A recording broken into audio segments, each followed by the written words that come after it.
Então, irmãos, nosso texto é o Salmo 21 e eu quero ler com os irmãos esse salmo que diz assim: Na tua força, Senhor, o rei se alegra e como exulta com tua salvação. Satisfizeste-lhe o desejo do coração e não lhe negaste as súplicas dos seus lábios. Pois os supres das bênçãos de bondade, põe-lhes na cabeça uma coroa de ouro puro. Ele te pediu vida e tu lhe a deste. Sim, longevidade para todos sempre. Grande lhe é a glória da tua salvação, de esplendor e majestade o sobrevestiste. Pois o puseste por bênção para sempre, e o enchestes de gozo com a tua presença. O rei confia no Senhor, e pela misericórdia do Altíssimo jamais vacilará. Vou repetir esse verso. O rei confia no Senhor, e pela misericórdia do Altíssimo jamais vacilará. A tua mão alcançará todos os teus inimigos, a tua destra apanhará os que te odeiam. Tu os tornarás como em fornalha ardente quando te manifestares. O Senhor, quando te manifestares. O Senhor, na sua indignação, os consumirá. O fogo os devorará. Destruirás da terra a sua posteridade e a sua descendência, de entre os filhos dos homens. Se contra ti intentarem o mal e urdirem intrigas, não conseguirão efetuá-los, porquanto lhes farás voltar as costas e mirarás o rosto deles com teu arco. Exalta-te, Senhor, na tua força, nós cantaremos e louvaremos o teu poder. Exalta-te, Senhor, na tua força, nós cantaremos e louvaremos o teu poder. Que texto maravilhoso, né? Nós temos aqui mais um salmo, né, de Davi. Irmãos, Davi é um personagem bíblico bastante rico de grandes lições, não é verdade? Eu já compartilhei muitas coisas a respeito do rei Davi. Já preguei muitos textos, já falei de muitas coisas dele. Mas eu queria falar uma coisa que é interessante na vida de Davi, é que esses salmos, né, que nós lemos hoje foram escritos, a maioria deles, né, foram escritos quando ele estava fugindo, perseguido pelo rei Saul. Foi o período assim que mais Davi, diante do sofrimento, diante da luta, diante, né, da perseguição, diante do cerco, né, promovido por rei Saul, foi o tempo que ele mais escreveu, foi o tempo que ele teve mais na presença de Deus, o tempo que Deus o inspirou mais, né? Obviamente, ele coloca aqui já a expressão rei, né? Então, aqui ele já estava reinando. Não que no período que ele já estava no palácio reinando, que ele não teve aproximação de Deus. Mas no período mais difícil da sua vida foi o que ele mais escreveu. Mas enquanto ele estava já como rei, né, coroado, nós já temos então o rei Davi, né, vivendo muitos momentos. E provavelmente esse salmo já é ele no trono, né? E ele, da mesma forma, precisando de Deus, e como ele viu como que Deus o guardou, como que Deus o protegeu, como que Deus o livrou naquele tempo que ele estava no deserto, né? Naquele período que ele estava realmente vivendo uma vida tensa, difícil. E agora, como rei, ele sabia que poderia recorrer a Deus para se firmar cada dia mais na vontade e na direção de Deus. Então, a sua confiança, é muito importante falar sobre isso. A confiança é adquirida né? E se fortalece na medida que a gente vai se relacionando com alguém, não é verdade? De primeira mão, a confiança está muito ainda ingênua no início, né? Mas depois, na medida que você vai relacionando com alguém, essa confiança vai aumentando, né? É fruto do relacionamento. Então, quando Davi faz esse salmo já com ações de graça, expressando a sua confiança com Deus, essa confiança não nasceu ontem. Essa confiança já estava sendo produzida a cada dia, desde lá da sua adolescência, né? Por que não falar desde quando era criança? Ele foi aprendendo, né? Ouvindo os feitos maravilhosos do Senhor e ele foi crescendo, né?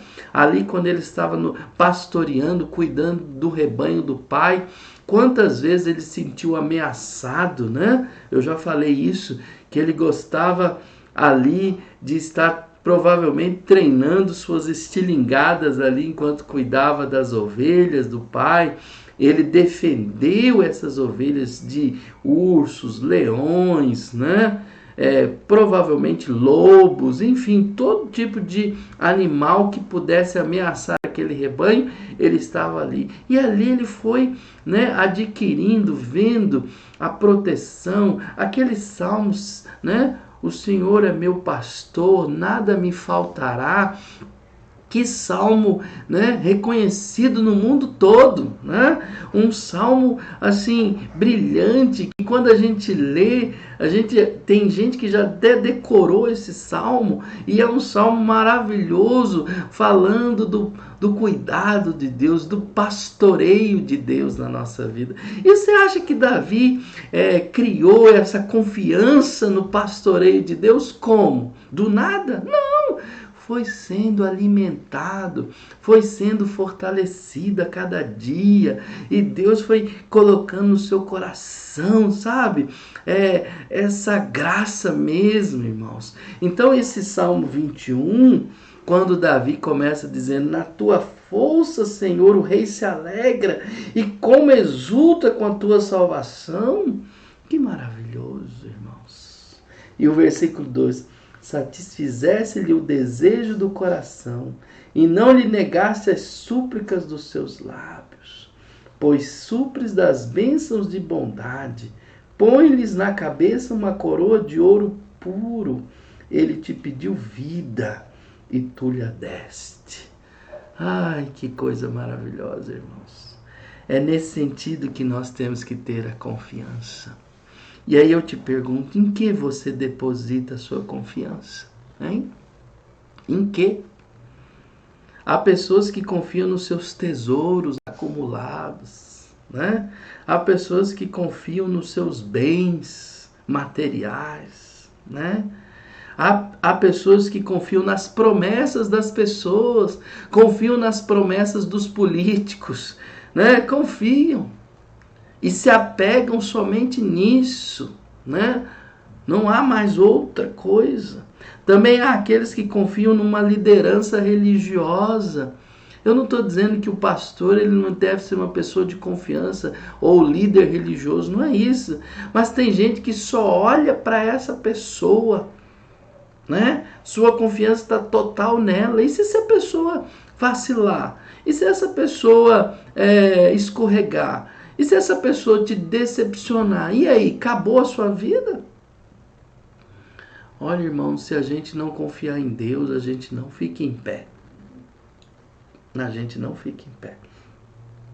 Então eu não sei no que está firmada a sua confiança, mas você sabe. Você já se questionou se ela é segura, se ela é inabalável? Ela é duradoura ou ela é temporal, passageira? Você já perguntou para você mesmo sobre isso? Né? Como é a sua confiança? Tesouros terrenos podem deixar de existir, né? De uma hora para outra. Esses bens materiais que a gente tem pode acabar. Não é verdade? Então nós corremos o risco de nos decepcionarmos também com as pessoas. Olha, irmãos, não estou dizendo que a gente não tem que confiar em ninguém, não é isso, não me entenda mal. Mas nossa confiança, acima de tudo, tem que estar em Deus. É Deus que usa as pessoas. A força das pessoas não, né, vem de Deus mesmo, e a gente tem que confiar em Deus. Misericórdia, irmãos, nós temos que estar sempre clamando.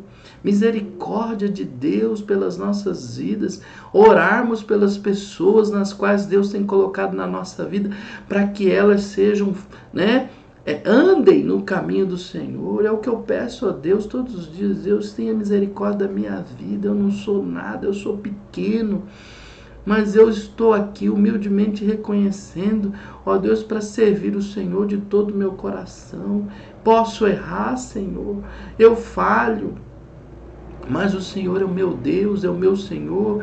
Me capacite a cada dia, tá vendo? Então, se nós, cada um de nós, cada dia nos humilharmos, estarmos na presença de Deus, servindo a Deus de todo o nosso coração, né? Deus vai nos usando. E é a partir disso que você, que olha para mim, pode ver o Senhor. Eu não sou nada, irmãos. Você não é nada. Nós dependemos do Senhor, tá certo? Parece difícil confiar plenamente em alguém ou encontrar algo que realmente seja seguro. Irmãos, essa pandemia veio de uma hora para outra, não veio assim, num estalar de dedos, parece, e nos pegou tudo numa situação desprevenida. E Deus está cuidando de nós. Deus está tendo misericórdia a cada dia. É nisso que nós temos que nos apegar, irmãos. Isso só prova que o homem não tem controle de nada. E se ele não depender de Deus e não confiar em Deus, o que será dele? Ao olhar para a Bíblia, descobrimos a palavra confiança muitas vezes. Mesmo que em nosso mundo seja difícil, é possível confiar em alguém. E Davi, ao escrever esse Salmo 21, testemunha dos grandes feitos de Deus na sua vida e a sua plena e total confiança em Deus. Davi tinha uma certeza: o Deus a quem servia era fiel, e por esse motivo podia confiar nele plenamente. E essa confiança chega a produzir alegria. É o que Davi afirma aqui no outro texto, no outro salmo dele, Salmo 40, verso 4. Como é feliz o homem que põe no Senhor a sua confiança. Vou repetir, Salmo 44. Como é feliz o homem que põe no Senhor a sua confiança. Também não há temor para aquele que confia em Deus. Em Deus eu confio e não temerei. Que poderá fazer-me o homem? Diz Davi em outro salmo, Salmo 56, 11. Então essa confiança que Davi tinha em Deus desde a sua juventude. Tu és a minha esperança, ó soberano Senhor, em ti está a minha confiança desde a minha juventude. Salmo 71, verso 5. Como eu comentei agora, sei no que está depositada a sua confiança, mas quero convidá-lo nesse dia a colocá-la totalmente em Deus. Totalmente em Deus. Venha colocar-se em oração comigo nesta manhã e colocar toda a sua confiança. Se você acordou meio temeroso, temerosa, se você acordou meio assim angustiado, com aquela dor, com aquela angústia no peito, com aquela mente intranquila, agitada, então eu te convido nesta manhã a orar comigo e sentir o poder de Deus na sua vida, para que toda a sua vida esteja na dependência de Deus. Amém?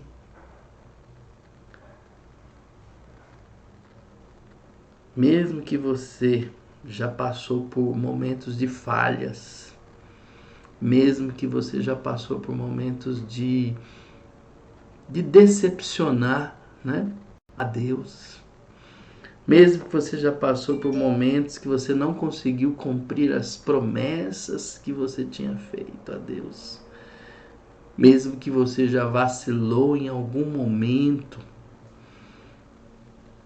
eu acredito que nessas horas parece que a mente da gente traz à tona todas essas coisas, né? Para a gente ficar mantendo-se refém do passado, das nossas falhas, dos nossos pecados cometidos. Mas eu queria dizer, irmãos, que se a gente se arrependeu desse pecado, se a gente já se arrependeu desses erros no passado, pode ter certeza, Deus jogou no mar do esquecimento. E hoje é hoje. Hoje é dia de quebrantamento. Hoje é dia de arrependimento também e de você se renovar na presença de Deus. Então vale a pena confiar em Deus, porque só nele nós temos segurança diante de tantas incertezas, né? Diante de tantas situações difíceis que passamos nesse mundo. Vamos lembrar, irmãos, tudo aqui é passageiro. Amém? Tudo aqui é passageiro. Quem confia no Altíssimo não será abalado. É o que diz aqui. O rei confia no Senhor e pela misericórdia do Altíssimo jamais vacilará. Glória a Deus, louvado seja o Senhor, pois temos essa misericórdia divina, temos o Senhor ministrando e abençoando nossas vidas. Então se renove na presença de Deus. Amém? O passado está lá atrás. E você é o que é hoje, porque o seu passado também te ensinou muito. E por isso você é o que é hoje. E se nós andamos com Deus, nós vamos deixando um rastro, né, com Deus, né, uma caminhada com Deus, que quando a gente olha para trás, a gente vai ver Deus sempre nos ensinando, nos moldando, nos transformando. Amém? Então, se você acordou, não sei como está a sua vida nesse momento, mas eu te convido a orar e se renovar diante de Deus, na presença de Deus, para que esta confiança, cada dia, né, fique plenamente nele, o Senhor, o Deus, o nosso Deus. Amém? A fidelidade de Deus permanece por todas as gerações. Pode crer nisso. Então, vamos fazer como Davi. Como eu disse, Davi ganhou, adquiriu e se fortaleceu nessa confiança em toda uma caminhada com Deus.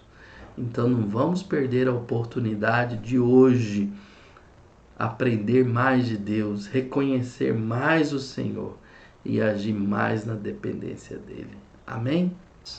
Que bom, um Abacuque muito grande para cada um de vocês, né? Um Abacuque forte, né? Para quem ainda não sabe, Abacuque é um profeta do Velho Testamento e o nome dele significa abraço, né? Um dos significados do seu nome é proximidade ou abraço. Então eu estou usando o nome Abacuque como um bordão, né, nesses dias, já que a gente não pode abraçar, mas a gente pode dar um Abacuque, né?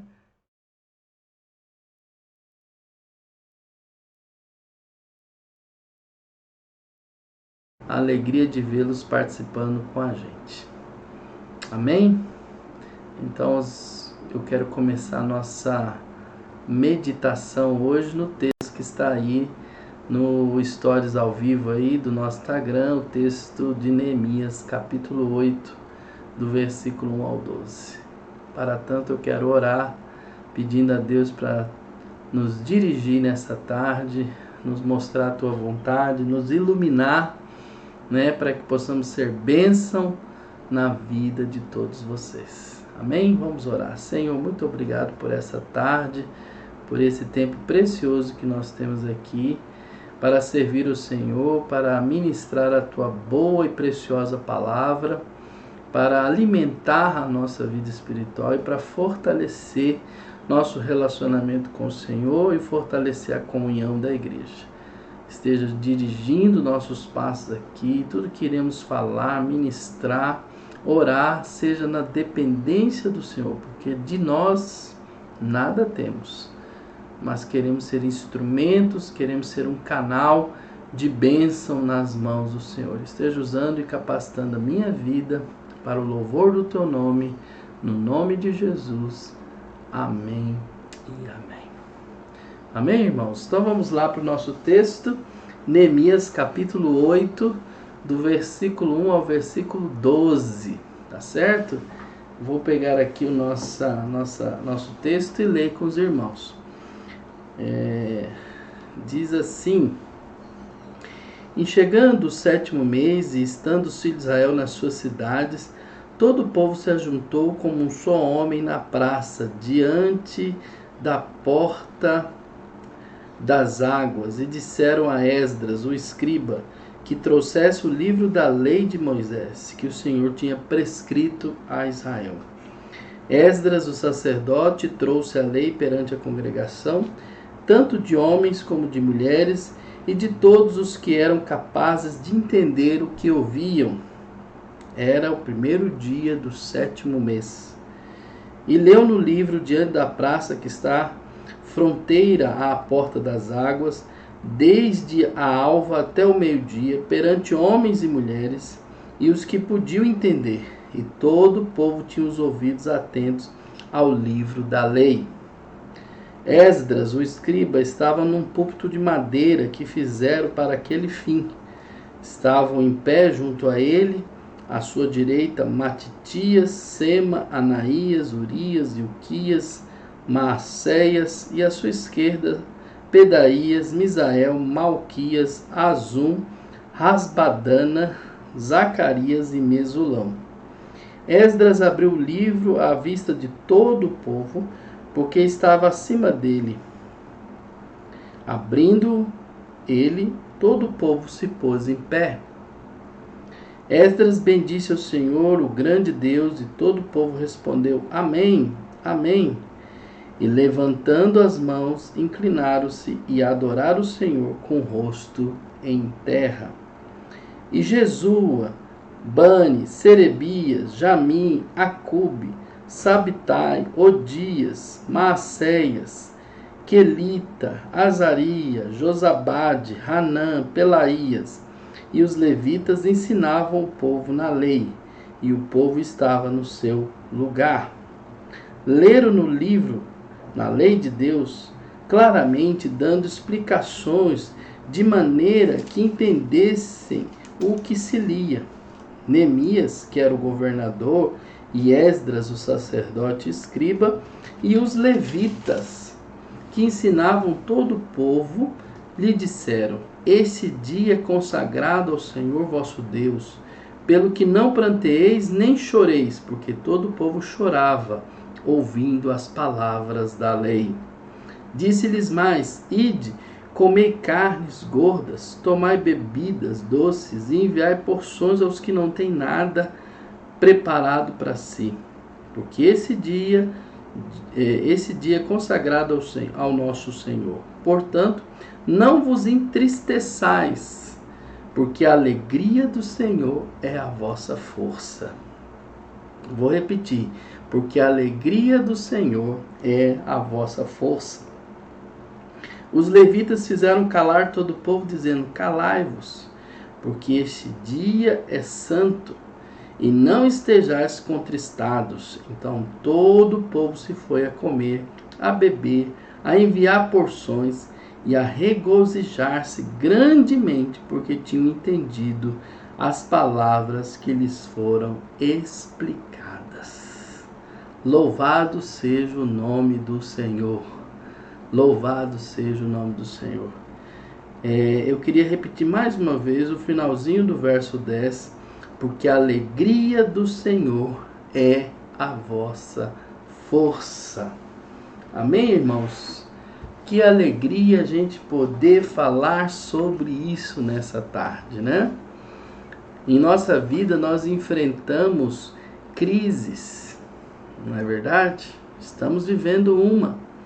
Sejam elas econômicas, familiares, sociais ou espirituais. Nós, muitas vezes, diante dessas crises, diante dessas situações, é comum deixar-nos levar pelo desânimo, né? Pela tristeza e ficar deprimido. O povo de Israel também vivia momentos assim, irmãos. A história bíblica nos mostra isso. Depois de ter passado décadas exilado na Babilônia, né? O povo de Israel também passou também por esses sentimentos. E quando retornou à sua terra, onde a encontrou devastada, destruída, né? Lembre-se que Neemias foi para essa empreitada, se tornou governador justamente porque ele foi o líder que levou a reconstrução dos muros. Mas não eram só os muros que estavam destruídos, não. O templo estava destruído, todas as casas das pessoas, estava tudo devastado, né? Então, quando eles retornaram da Babilônia, eles encontraram um quadro caótico, difícil, muito triste, né? E aí, então, Esdras, o sacerdote, Neemias, o governador, estavam à frente do povo para liderar, né? Liderar a reconstrução. Queridos, eu acredito que nós temos que estar nesse momento, além de estar buscando a Deus para enfrentar essa crise, mas também pedir a Deus para ir nos preparando para a reconstrução, irmãos. Mas pastor, nada foi destruído. Não estou falando no aspecto físico, no aspecto material. Realmente nada foi destruído, louvado seja Deus por isso. A nossa crise é diferente da crise que Israel passou naquela época. Mas a nossa crise é espiritual também, é moral, né? É uma crise que está aí, que na verdade já caminhava muito já assim, né? Os princípios, os valores estavam totalmente perdidos, né? Os valores de Deus, os valores morais. E com essa pandemia, apesar de ser uma crise muito difícil, né, que estamos enfrentando, contudo, é uma grande oportunidade para reconstruir, sim, reconstruir nossa igreja no sentido espiritual. É uma grande oportunidade para você reconstruir sua casa, sua família, seu casamento, entendeu? Reconstruir a relação com seus filhos e, acima de tudo, queridos, a reconstruir nossa relação com Deus, para que a gente possa estar firme na presença de Deus, caminhando, ligado, né, estreito à vontade do Senhor. Então eu conclamo a igreja para você realmente estar com esse espírito de reconstrução. E é por causa desse texto que a gente pode entender também que o que levou a esse caos, a essa crise, foi a desobediência a Deus, irmãos. O que levou Israel à Babilônia foi porque eles não obedeceram a Deus. E Deus levantou os profetas para estar sempre alertando, e o povo não queria ouvir. Como diz, entrava por um ouvido e saía por outro. Mas essa pandemia também é uma forma de Deus dar uma chacoalhada e nos dizer que nós precisamos obedecer a palavra de Deus. E a reconstrução de tudo vem a partir da obediência, né? Então, irmãos, eu quero dizer que esse momento não é momento de tristeza. Porque tristeza para Israel, naquele contexto, estava ligado com o que tinha acontecido. Porque a desobediência a Deus é que causa tristeza. A desobediência a Deus é que causa, causa tudo isso. O abandono a Deus, o abandono de Deus é que causa tristeza. E o povo de Deus, como ali encontramos, os levitas, próprio Esdras, o próprio Neemias, falando para o povo, não é hora de tristeza, é hora de reconstrução, é hora de ânimo, é ânimo no Senhor. E eles abriram o livro da lei, a lei do Senhor sendo explicada, e o povo entendendo claramente aquilo, eles ficaram comovidos, Como que Deus toca a nossa vida, irmãos. Então é hora de nos alegrarmos, porque ali eles perceberam, na leitura da lei do Senhor, eles perceberam o que tinha acontecido com eles. Por que tinha levado a essa situação, e perceberam a grandeza do seu erro e choraram demais. Você vê que o texto fala que eles começaram a prantear e a chorar diante de Deus, diante da leitura da palavra, porque eles perceberam, se viram na aplicação daquele texto lido naquele dia, E aí então eles com essa advertência, eles choraram muito. Mas aí em seguida eles foram advertidos, Foram advertidos a parar com aquele pranto, porque não era hora de tristeza. Aquele era para ser um dia de festa, um dia consagrado a Deus. Eles deveriam alegrar-se diante de Deus. Olha, irmãos, esse momento nós estamos passando também não é motivo para tristeza, não é motivo para desespero, é motivo da gente se alegrar na presença de Deus. Deus está cumprindo a sua palavra. Se é para chorar, irmãos, é para chorar pela tristeza de um mundo que parou, que bloqueou Deus na sua vida. Mas não é para a gente se entristecer. O povo de Deus é povo que deve se alegrar, porque a alegria do Senhor é a nossa força. E é isso que Esdras estava lendo ali. A alegria seria a força para que pudessem enfrentar o que viria pela frente. Então Deus está no controle de todas as coisas, então nós devemos estar alegres, satisfeitos. Por isso o título da nossa live hoje é Satisfeitos na Presença do Senhor. Então a lição desse texto é que devemos buscar ser sempre alegres. Mas como ter alegria se tudo contribui para a tristeza? Aí que vem a diferença, Aí que vem a grande diferença do povo de Deus, Se a gente fizer uma pesquisa sobre a palavra alegria, fazer uma pesquisa sobre esta palavra, o dicionário diz que ela significa, entre outras coisas, contentamento e satisfação. Ou seja, ela não depende das circunstâncias, mas da posição que se toma em relação a elas. Então não são as circunstâncias que definem a palavra alegria. A alegria vem da posição que você toma diante das situações. Então, o povo de Deus já tem motivo suficiente, para estar alegre. O povo de Deus tem um motivo muito maior do que essa situação. É a alegria do Senhor na sua vida. É a alegria de Jesus, a alegria da obra de Deus nas nossas vidas. A obra de Jesus Cristo foi definitiva e aquele que crê em Jesus deve permanecer firme.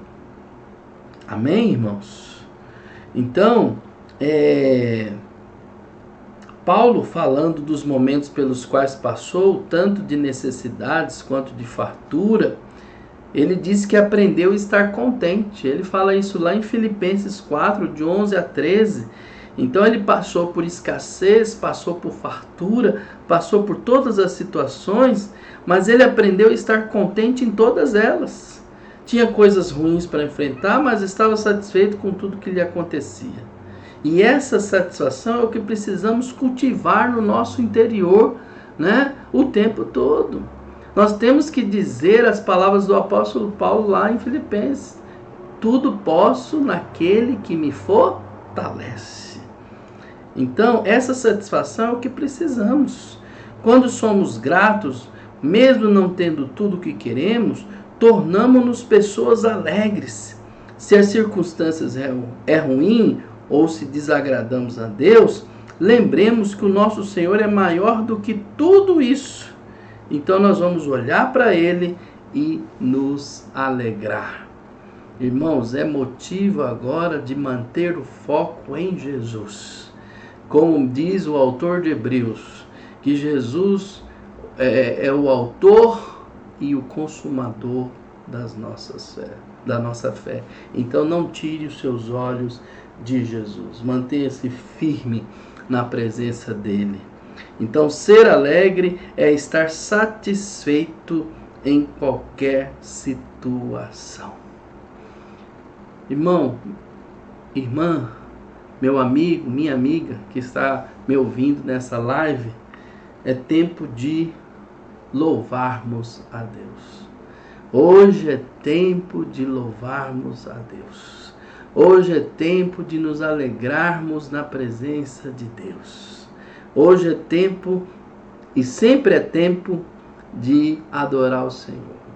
Porque Deus é maior do que todas as circunstâncias. E é nele que encontramos forças para caminhar sempre.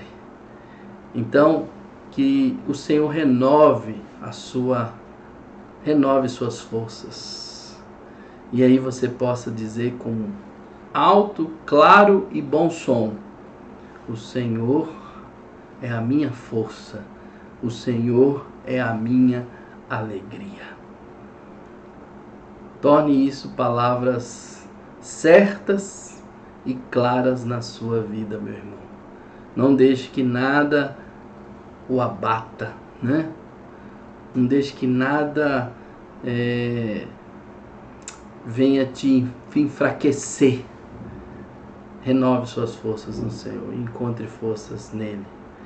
Porque ser alegre é estar satisfeito em qualquer situação. Por isso o texto diz: não se entristeçam, porque a alegria do Senhor os fortalecerá. Amém? Eu louvo a Deus por essa tarde com vocês e por transmitir, por ser, ó Deus, canal de Deus para falar essa palavra na sua vida. Amém? Então, muito obrigado pelo cuidado dos irmãos, e quero dar um Abacuque muito grande, né? Mandar esse Abacuque para todos vocês, e assim nós nos despedimos. Tchau, tchau.